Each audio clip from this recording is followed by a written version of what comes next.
बिस्मिल्लाहिर्रहमानिर्रहीम। नाज़रीन, आप देख रहे हैं नए रास्ते कर्नल फ़ारूक के साथ। आज हम तालीम का दूसरा सेगमेंट लेते हैं। पहले वीलॉग में हमने ये देखा था कि हमारे प्रॉब्लम क्या हैं, चैलेंजेस क्या हैं और हम चाहते क्या हैं। अब आए तजावीज़ की तरफ। सबसे पहले तो मैं ये चाहता हूँ कि एजुकेशन का मकसद साफ और वाज़ेह हो।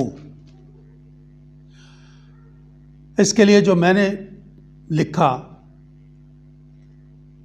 वो उसका मकसद ये होना चाहिए, एक ऐसी कौम तैयार करना जिसके अफराद आला इखलाकी इक़दार, वुसअत नज़री, वुसअत कल्बी, हुब्बुल वतनी और जदीद उलूम के हसूल की प्यास के साथ दुनिया के हर शोबे में न सिर्फ मुकाबले के लिए तैयार हों बल्कि मनहासिल कौम कामरानी का यकीन रखते हों। ये मैंने तजवीज़ किया है। मैं पढ़ इसलिए रहा था कि इसमें बहुत सारी चीज़ें हैं जो मैं तजावीज़ में आपको क्लियर होना चाहता हूँ कि व्हाट डू आई से, कि पहले तो मकसद वाज़े करें कि हमने एक कौम तैयार करनी है, सिर्फ नौकरियों के लिए तैयार नहीं करना बंदों को। और उसके बाद मैंने जो सारी चीज़ें लिखी हैं कि वुसअत नज़री और वुसअत कल्बी, ये दो चीज़ों की बहुत ज़रूरत है। अब उसके बाद यह है कि ये तो हमारा अगर होता है तो हमारे फिर अहदाफ क्या बनते हैं। अगर मकासद ये हैं तो अहदाफ क्या बनते हैं, हमें क्या हदफ हासिल करने हैं। अब मैं उसमें समझता हूँ कि इसके जो 4 हिस्से बनते हैं तालीम की ग्रोथ के। सबसे पहले इब्तदाई तालीम है, बुनियादी ज़हन साजी। सबसे पहले यानी कि बच्चा जब माँ बाप के पास होता है, ज़ुबान सीखता है, चलना फिरना सीखता है, उस वक़्त से लेके उसकी जो ज़हन साजी है उस पर पहले भी हम पिछले व्लॉग में बात कर चुके हैं कि वो ज़हन साजी के ऊपर ख़ास तवज्जो दी जाए, माँ बाप को भी और सोसाइटी को भी। और हो सके तो ये कोई ऐसी चीज़ें भी तैयार की जाएं। फ़र्ज़ करें बच्चा जब एक रजिस्टर कराते हैं हम कि बच्चा पैदा हो गया है, तो वहाँ पर कुछ लिटरेचर दे देना चाहिए, ब्रोशर हों वो दे दिए जाएं पेरेंट्स को, जो माएँ पढ़ें कि अपने बच्चे को आइंदा किस तरीके से, ठीक है, 2 साल का होगा क्या क्या मांगेगा, 3 साल में क्या करना है, 4 में क्या करना है। तो ये कितनी बड़ी बात नहीं है अगर हम इसको नफसियाती तौर पर लें और ये इस तरह करके उनके बच्चे के रजिस्ट्रेशन के साथ आप इशू कर दें। बुनियादी ज़हन साजी का जो जिम्मेदारी है ये सोसाइटी की है, माँ बाप की भी है, और इस तरीके से हम इसको मरबूत कर सकते हैं। दूसरा इब्तदाई तालीम है, जब बच्चा जाके लोगों से मिलता है, 4 साल से लेकर आप 10-11 साल कर लें, यहाँ पर उसका इंटरेक्शन होता है।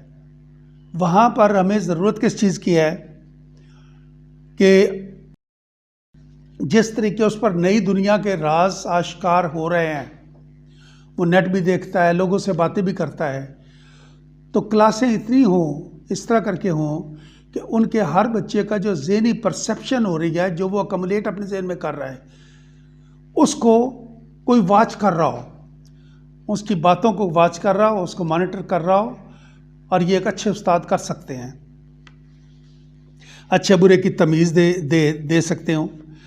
और ये एक ज़हन साजी, ये भी एक ज़हन साजी है जिसमें कि अदर दैन पेरेंट्स आ जाते हैं, शमूलियत हो जाती है। उसके बाद जब सिने बलूगत से थोड़ा पहले, आजकल ज़रा जल्दी ये लोग बच्चे अवेयर हो जाते हैं, आप देखें 11-12 साल से लेकर 17-18 साल तक, दैट मीन्स इंटरमीडिएट तक। अब ये वो जगह है जहाँ पर बच्चे को इल्मी हक़ाइक़ को इकट्ठा करना है, उसको साफ सुथरे वो हक़ाइक़ दिए जाएं जो लॉजिकल भी हों, लॉजिकल हों। ज़रूरी नहीं कि जी चूँकि ये कहा गया तुम ये याद करो। लॉजिकल होंगे, समझेगा तो ज़्यादा उसके अंदर असर होगा। ये वो वक़्त है, यानी कि कुछ चीज़ें जो उस वक़्त इंसान के अंदर जो है ना वो याद रखता है इंसान, पढ़ने पढ़ते वक्त, और कुछ लोग उसके अंदर जज़ब होकर उसकी किरदार साजी करते हैं। यहाँ तक मैं ये समझता हूँ कि हमें तमाम जो हैं लोग, वो जो 4 क्लासेस का मैं जिक्र कर रहा हूँ, यानी इंटरमीडिएट तक, हमें ये ऐसा सिलेबस तैयार करना है कि तमाम good laws of the world और तमाम इस्लाम के जो हमारे कायदे हैं, जो उसूल हैं, वो एज आ माशरती अलूम में पढ़ाए जाएं। उसको जब बुकलेट में या फ़िरक़ों में या वो करके करते हैं, वो ज़रा डिफरेंट होता है। मेरा मकसद कहने का ये है कि चूँकि हम चाहते हैं कि यहाँ तक एक नस्ल जवान हुई है, 4 नहीं, जो मैंने पहले 4 गिनी थी पिछले व्लॉग में, कि वो चारों नहीं हैं, एक ही सिलेबस है और एक तरह का यहाँ तक उन्होंने अपना इल्म इकट्ठा किया है और तमाम good laws of the society समझे हैं और तमाम कवानीन इस्लाम के जो हैं वो माशरती अलूम में उनको पढ़ा दिए जाएं। वो ये नहीं कि जी वो सिर्फ इस्लाम के लिए, हमारी उसके लिए, मज़हब के लिए हैं, वो तो हमारा ज़ाब्ता अखलाक है ना। तो माशरती अलूम में वही चीज़ पढ़ानी है, तो वाई टू से कि ये फ़लाँ का है और फ़लाँ का है, नहीं, ये हमारा है। वैन दिस इज़ देयर, इस तरीके से हमें इसको, जवानों की ये बहुत एक क्रिटिकल स्टेज है। अब जो ये जवान इकट्ठे हुए हैं इंटरमीडिएट तक, एक जैसा उन्होंने पढ़ा है, माशरती अलूम एक जैसा लिए हैं, साइंस जिसने पढ़नी थी जैसे जैसे भी था वो सारे आए हैं, तो उनमें वो हमें ख़त्म करना है, वो जो डिफरेंस था 4 क्लासेस वाला। अब ये किसी तरफ भी जाएंगे, ये एक होकर सोचेंगे, आपस में मिल भी सकेंगे और इस तरीके से हमारी सोसाइटी मजबूत हो सकती है। उसके बाद जो चौथी स्टेज है वो है वसीउल बुनियाद सोच और स्पेशलाइजेशन की तैयारी। मसलन हम इंटरमीडिएट से ग्रेजुएशन में पॉलिटिकल साइंस के जो बड़े बड़े साइंटिस्ट हैं, कॉन्सेप्ट उनके पढ़ा दिए जाते हैं, 8-10 सब बता दिए जाते हैं। इंट्रोडक्शन हो जाता है कि जनाब ये आपका कॉन्सेप्ट है। उसके बाद फिर मास्टर्स में आगे चल के आप बंदा खुद करता है, उसके ऊपर तहकीक करता है कि क्या करना है क्या नहीं करना, उनको सबको खोल के बताया जाए।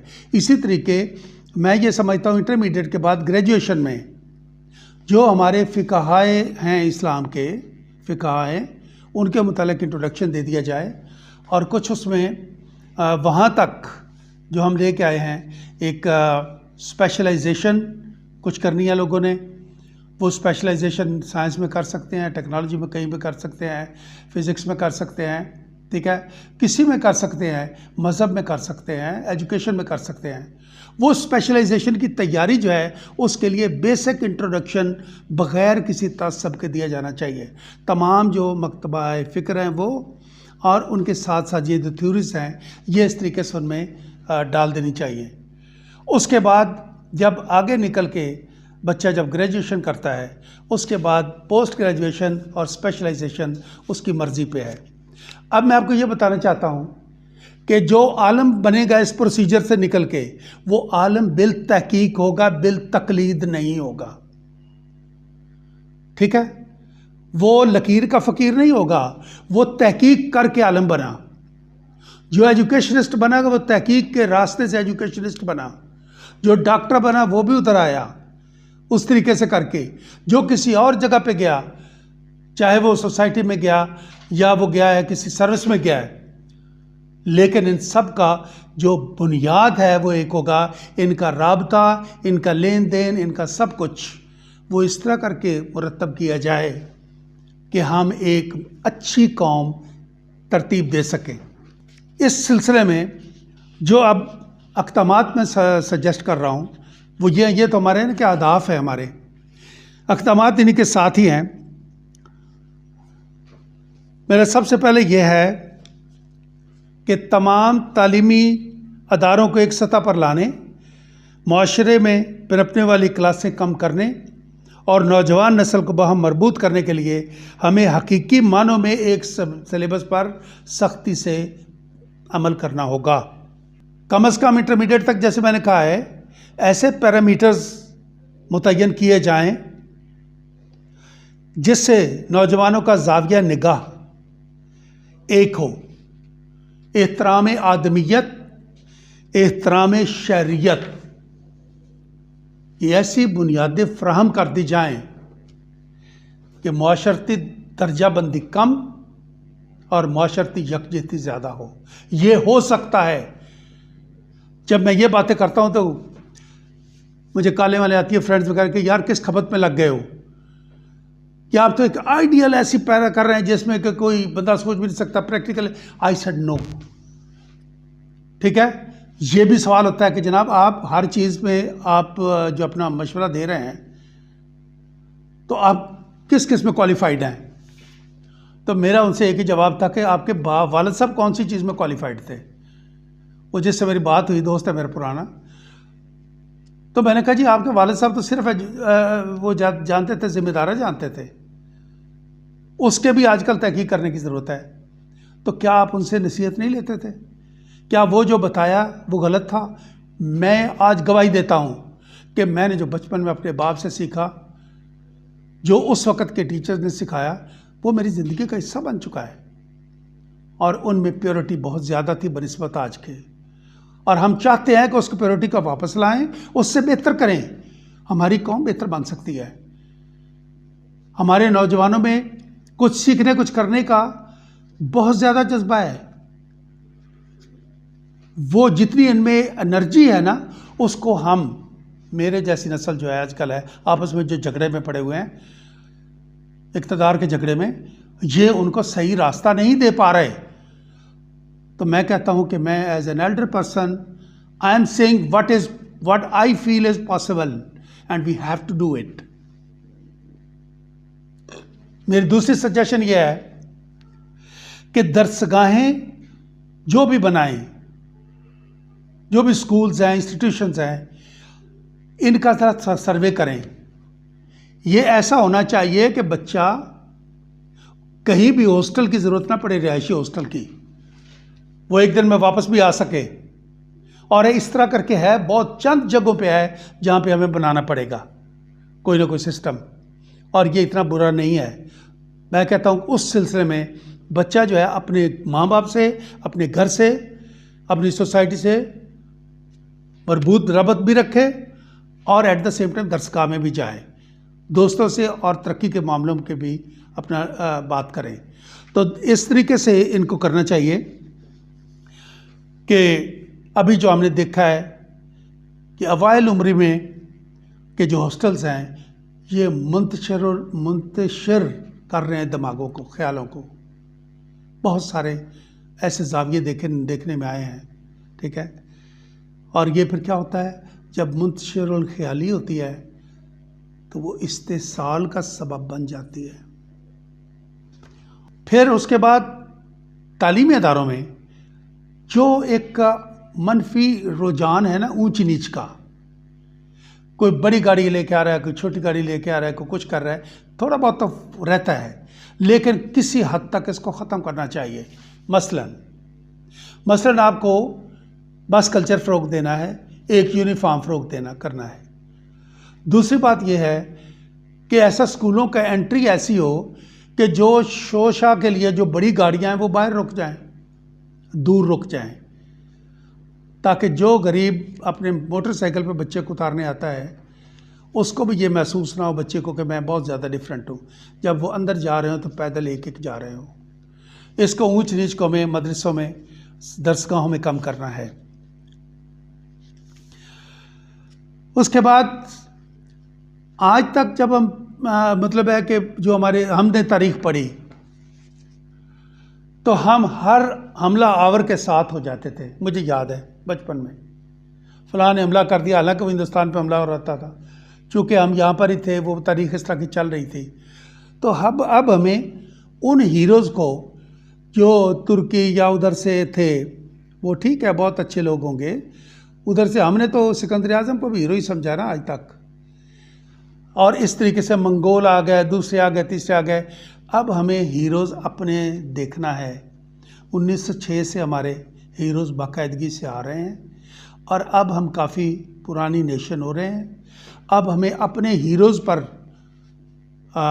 करना चाहिए पूरा जो फोकस है। बच्चों को अपने हीरो पर पढ़ाना चाहिए और अपने हीरो का बताना चाहिए कि उसमें क्या क्या है। बहुत सारे लोग हैं। उसके बाद हुकूमत का कंट्रोल जो दरसगाहों पर है, ये ज़्यादा होने की ज़रूरत है।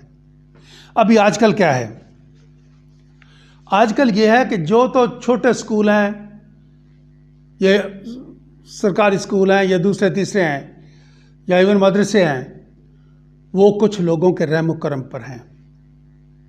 और जो अच्छे हाई बेहतर क्वालिटी के स्कूल हैं, वो ये जो स्कूल माफिया है, इनके रहम करम पर हैं। और दोनों पर हुकूमत का कंट्रोल कोई नहीं है। अब यहां पर देखें, इतना फर्क नहीं। जब आगे इम्तिहान में जाते हैं तो मुकाबले के इम्तिहान में तो सभी बैठते हैं ना। मैं नहीं कहता कि नहीं करना चाहिए, हमें हर एक को, ये नहीं मैं कहता कि ये जो आला किस्म के स्कूल हैं इनको डाउन करना चाहिए, नहीं। मैं कहता हूँ बाकी को भी ऊपर लाएं। We have to do something. अब और इनका कंट्रोल भी तो कुछ हो ना। पैसे के जोर पे सब कुछ होता जा रहा है। ऐसा भी स्कूल है, मैं जानता, स्कूल सिस्टम है, मुझे बताया गया, जहाँ 1 लाख सिक्योरिटी फीस है जो बच्चा जमा कराता है। अगर वो 12 साल स्कूल में पढ़ता रहे तो 12 साल वो उनके काम आते हैं। ये करोड़ों अरबों रुपए में चला जाएगा। सिक्योरिटी किस बात की? क्या बच्चा कितना नुकसान कर सकता है? क्या 200-400 की शीशे तोड़ देगा ना स्कूल के, और क्या करेगा? सिक्योरिटी रख के असल में क्या था कि वो लोग जो कि सिक्योरिटी नहीं इतनी जमा करा सकते, उनको दूर करने का यह मनसूब तरीका बना और स्कूल वालों का मौज लग गई। इसी तरीके सिक्योरिटी प्लान्स, सिक्योरिटी जब हुकूमत प्रेशर देती है कि सिक्योरिटी होनी चाहिए, स्कूलों में सिक्योरिटी क्यों नहीं है? बाय द वे, मैं पहले भी कह चुका हूँ, खुद फ्रेबी है। तो स्कूलों ने 3,000 रुपया रख दी फीस, 500 रुपया उनमें से खर्चा आता था सिक्योरिटी का उनका, और बाकी उससे भी उन्होंने प्राइवेट स्कूलों ने बचत करनी शुरू कर दी। तो हुकूमत को तमाम चीज़ों का कंट्रोल सिर्फ इसलिए नहीं करना कि वो किसको बेनिफिट कर सकते हैं, सिर्फ इसलिए करना है कि किस एक जो महरूम तबकात हैं उनको किस तरीके अपने बराबर ला सकते हैं, ये लाना पड़ेगा। क्योंकि अगर ये नहीं लाएंगे तो महरूमी जो है वो आजकल की जिस तरह एक अवेकनिंग दे रही है, ये कभी भी कौम के लिए अच्छा नहीं होता। फिर वो खुद अपना रास्ता बना लेंगे। बेहतर यह है कि तालीमी रुझान में भी ये चीज़ की जाए। उसके बाद जहाँ तक टीचर्स का ताल्लुक है, मैंने पहले कहा कि टीचर्स आजकल वो बनते हैं, टीचर्स को ना सही उनकी मेहनताना मिलता है ना उनको एहतराम मिलता है। तो उसका होता क्या है कि कोई भी बंदा जो कहीं पे भी और क्लर्क लग जाए, कहीं पे चला जाए, कुछ जॉब मिल जाए, जब उसको ना मिले तो टीचर बनता है। मैं माजरत के साथ कह रहा हूँ, टीचर्स के साथ जो कि एजुकेशनिस्ट एक्चुअली हैं वो बहुत थोड़े हैं। तो मेरा कहने का मकसद ये था कि प्राइमरी स्कूल में जो भी हेड लगता है प्राइमरी स्कूल का, वो कम से कम मास्टर डिग्री को रखता हो, और प्राइमरी के जो भी टीचर्स हैं, ठीक है जी, वो मास्टर डिग्री रखता है और ग्रेड 17 उसको दिया जाए। और जो भी टीचर्स हैं वो कम से कम ग्रेजुएशन हो उनकी, और 16 ग्रेड से नीचे ना रखा जाए उनको। मुआशरे में ये ग्रेड दे, मैं इसलिए कह रहा हूँ। तो हमारे बहुत सारे नौजवान जो कि अपना आज़म भी रखते हैं कुछ करने का, वो आ जाएंगे। और ये हमें अपनी बुनियादों को मजबूत करने के लिए ये करना पड़ेगा। जहाँ तक इनकी पॉलिसीज़ का ताल्लुक है वो तो हम बात कर चुके हैं। इसके साथ साथ मैं एक और चीज़ भी करना चाह रहा हूँ जो कि इंतहाई ज़रूरी है, और वो ये है कि तालीम मादरी ज़बान में नहीं तो कौमी ज़बान में, कौमी ज़बान में होनी चाहिए। बच्चा हमेशा मादरी ज़बान में सोचता है, फिर उसको लिंगुआ फ्रांका उर्दू है हमारा, फिर उसमें ढलता है वो, और फिर वो अंग्रेज़ी में ट्रांसलेट करके उसके बाद जाके एग्ज़ाम देता है। देखें, जब बाकी कौमें, हमारे 75 साल कम नहीं थी मुद्दत, ठीक है, सारी दुनिया अंग्रेज़ी में तो नहीं पढ़ा रही। चाइनीज़ के अंग्रेज़ी में पढ़ाते हैं, जर्मन अंग्रेज़ी में पढ़ाते हैं, फ्रेंच अंग्रेज़ी में पढ़ाते हैं। जब ऐसा नहीं है, हम क्यों नहीं अपनी ज़बान इस्तेमाल कर सकते? बच्चे के दरमियान सोच में अकल और इंफॉर्मेशन के दरमियान में लैंग्वेज आयल है। मैं आपको ये कह रहा हूं, लैंग्वेज की दीवार बन जाती है। पहले उसको पूरी एफर्ट करके वो दीवार फलांगना होती है, फिर वो समझता है कि अंग्रेजी में क्या लिखा गया था, और फिर उसको कन्वर्ट करता है। तो मैं कहता हूं कि हमारे ये जो लैंग्वेज है, इस बैरियर को ख़त्म करें। तालीम हमारी जो है ये होनी चाहिए अपनी ज़ुबान में, उर्दू में तमाम ज़रिया तालीम होना चाहिए। इसके लिए जवाब दिया जाता है कि जी बैनुल-अक़वामी मुकाबला, बाहर जब लोग जाते हैं तो उसके लिए भाई कितने % बाहर जाते हैं?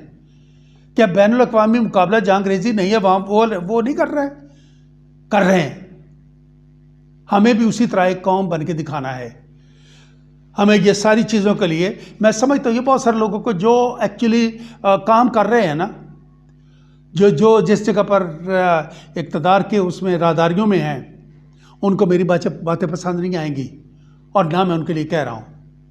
मेरी बातें एक आम आदमी, मेरी तरह के आम आदमी के लिए हैं कि हमें सबको मिलके अपनी कौम को संभालना है, एजुकेशन के ज़रिए से संभालना है। बच्चे को बेसिक तरबियत जो है ज़हन में, उसका ख्याल माँ बाप ने खुद करना है। उसके बाद उसको डेवलप करना है इंफॉर्मेशन के लिए, उसके बाद उसको तहकीक में लाना है, और तख्लीक के लिए इनकरेज करना है, जिसमें हुकूमत शामिल हो जाएगी। तो इंशाअल्लाह हम बेहतर तरीक़ों से चलेंगे। अब बात ये बनती है कि ये जो मैंने कहा, ये कॉन्सेप्ट हैं सारे, इसको कैसे करना है वो माहिरीन तालीम और माहिरीन नफ्सियात और सोशल साइंसेस के माहिरीन हर जगह वो बैठेंगे, और उनके तरीके से इसकी प्रॉपर स्टडी होनी चाहिए। और हाँ, हम जैसे वो लोग जो एक ज़िंदगी गुजार बैठे, अगर हमारे जैसों की भी कभी ज़रूरत हो तो मेरा ख्याल है किसी को ताम्मुल नहीं होगा कि वो अपनी खिदमत पेश करे free of cost. Of course ये वॉलंटरी बात होती है। अल्लाह ताला हमारा हामी और नासिर हो। पाकिस्तान जिंदाबाद।